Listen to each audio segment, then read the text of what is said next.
Say, what's cracking, YouTube? It's your boy 16 to life, and I'm back like I'm on a parole violation. Yard down! Now, for those of y'all that's new to my page, in 1994, I got arrested. I was eventually sentenced to 16 years plus life, and I served 24 years straight in the California prison system. During those times, I accumulated some good stories. I'm going to share one with y'all today. If you like the video, hit the like button, subscribe, leave a comment, and most importantly, hit that notification bell. That way, anytime I drop a story, you will be notified ASAP, and you can hop on it whenever you're ready. Now, with that being said, let's hop right up into this story. Now, this story right here takes place about 1999, 2000, somewhere around there. We was in Ironwood, California, on the B yard, man, and so we over there chilling. We on the yard chilling, man. When I say we, I'm talking about all the homies from Inland Empire. Now, we had one particular homie by the name of Robbie Dobbs. Robbie Dobbs happened to be from the San Bernardino projects. Now, I can't remember exactly, but Robbie Dobbs was short. When I say short, well, he was short. He was short literally, and he was short figuratively speaking. When I say short figuratively speaking, I mean he was short to the house. That's a term that we use when the dude is getting ready to parole. So he may have been 2-3 weeks due to go home. Also, he may have been about 5'7", I say 5'7", maybe 150 pounds, maybe 155 at the most, but, you know, kind of a thin, he had some cuts on him, but he was a small frame dude, man. Now, at that time, we got a few homies on the yard. I don't remember exactly, but we might have been 20, 25 deep, somewhere up in there, you know. So like I said, now, Robbie Dobbs had been on the yard for a while. I don't remember exactly how long, but he had came from another yard. So what happened, I believe he had came from D yard.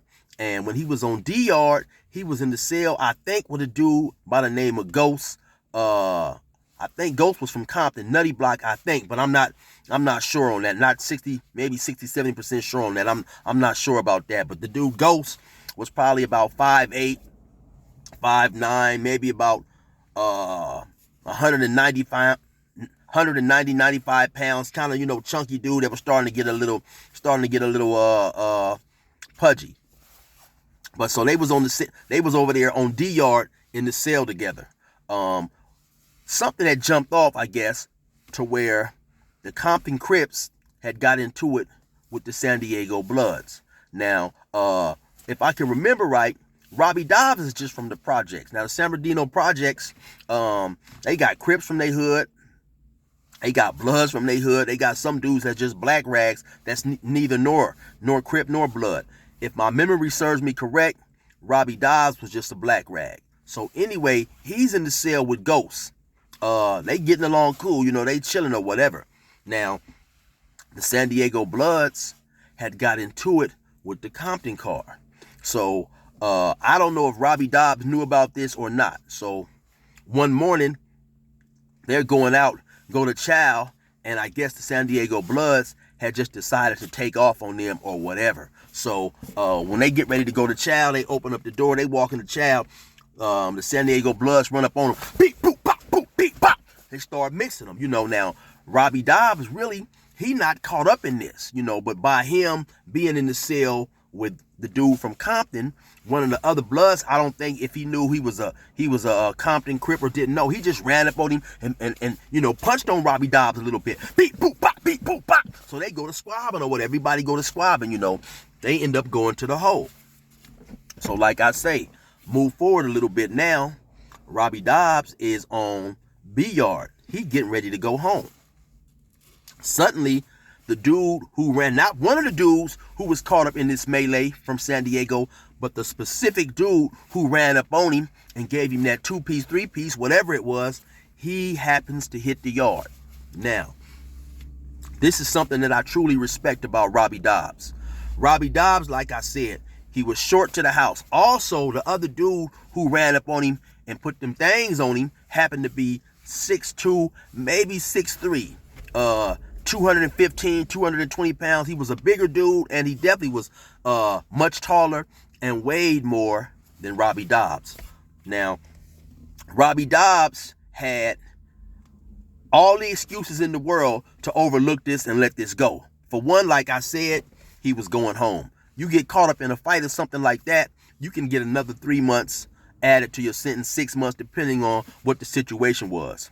Also, the dude, like I said, was extremely taller and he weighed more than Robbie Dobbs.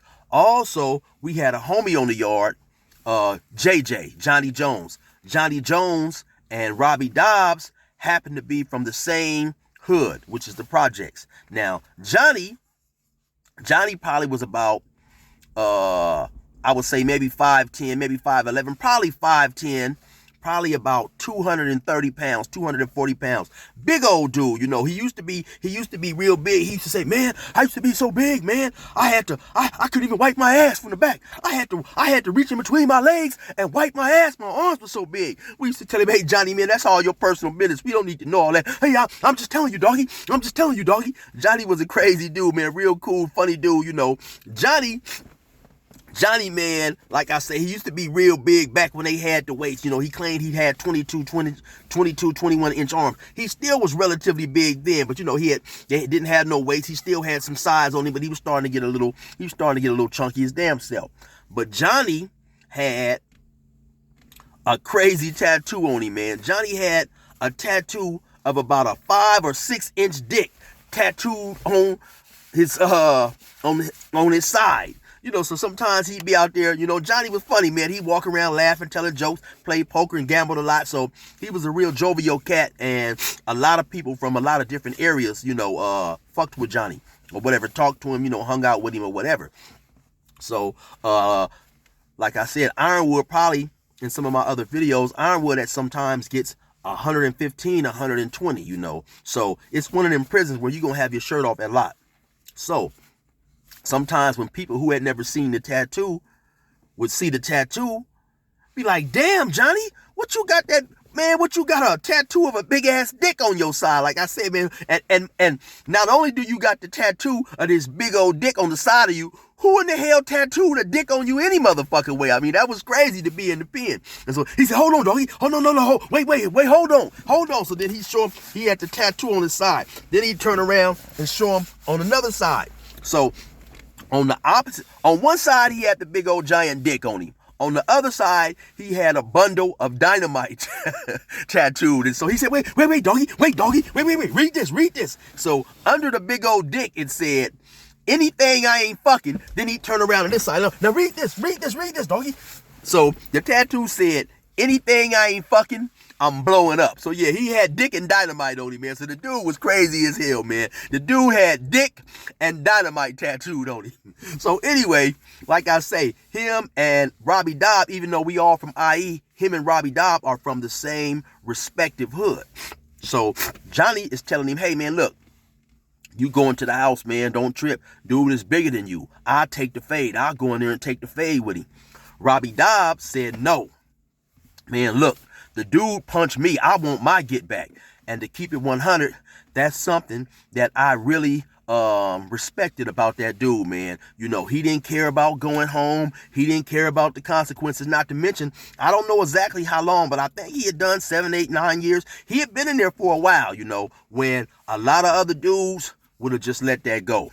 And he wasn't having none of that. He wouldn't just to let his homeboy take the fade. None of that type of shit. And to keep it 100, later on, when I got into it at a level 2, and a dude tried to slap me, I had a dude was from up north. There was other Crips saying, hey man, no, let's jump him, chill, I'll fight for you.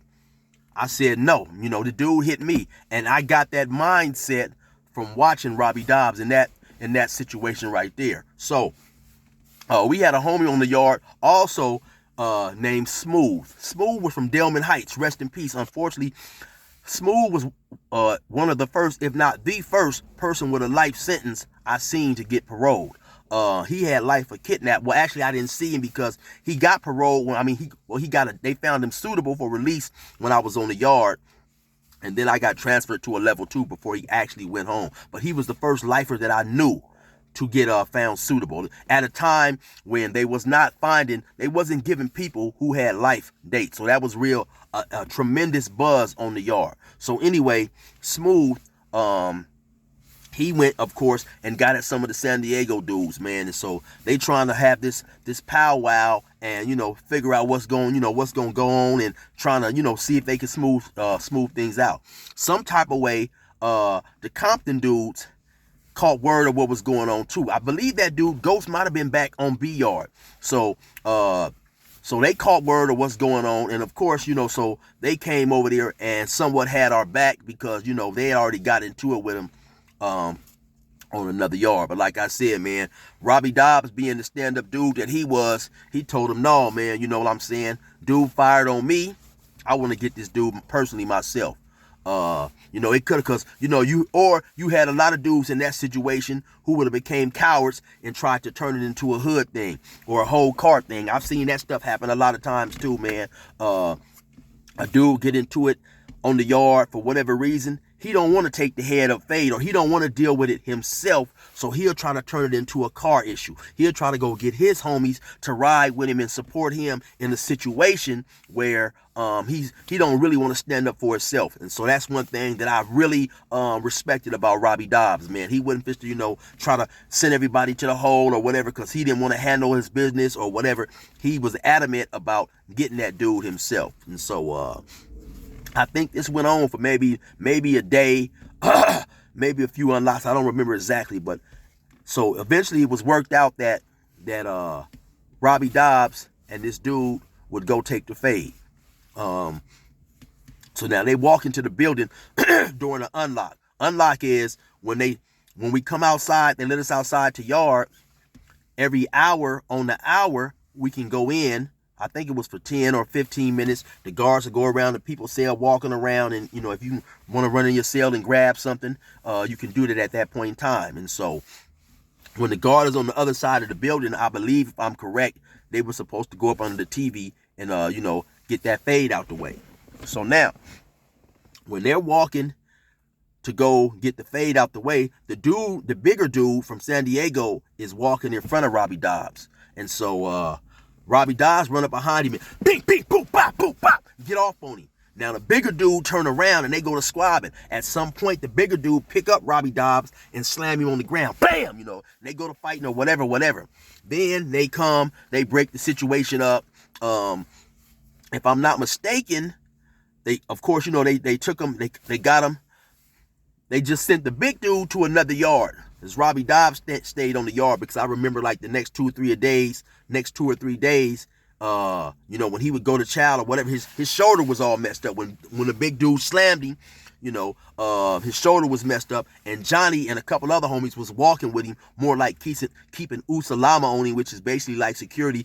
Usalama is Swahili and security. So they were just walking with him, making sure, he was going to be all right. And if anybody else tripped, he was right there. So, to me, that was something that I just really respected, like right there, like I had said earlier, because his honor to him was way more important than his paroling, man. And to be honest, being an individual who was deeply caught up in that lifestyle, entrenched in that type of mind state, I really respected that, because the game is the game, man. You can't really worry about paroling until you parole. I'm all with, going to the penitentiary, making a change, and especially a change for the better. But, you can't get home until you get home. And so my philosophy is change when you get home. You know what I'm saying? Not necessarily you can change on the inside, but some things you have to handle. You have to ride this sentence out. You know what I'm saying? You wasn't soft when you was out there running around doing whatever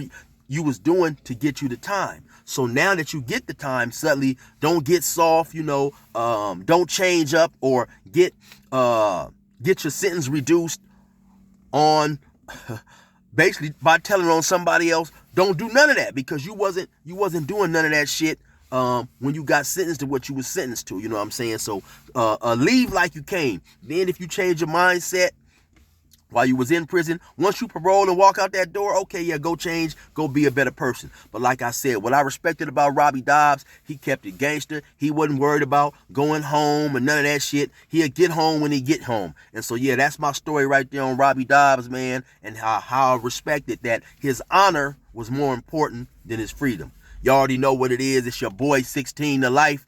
Resume normal program.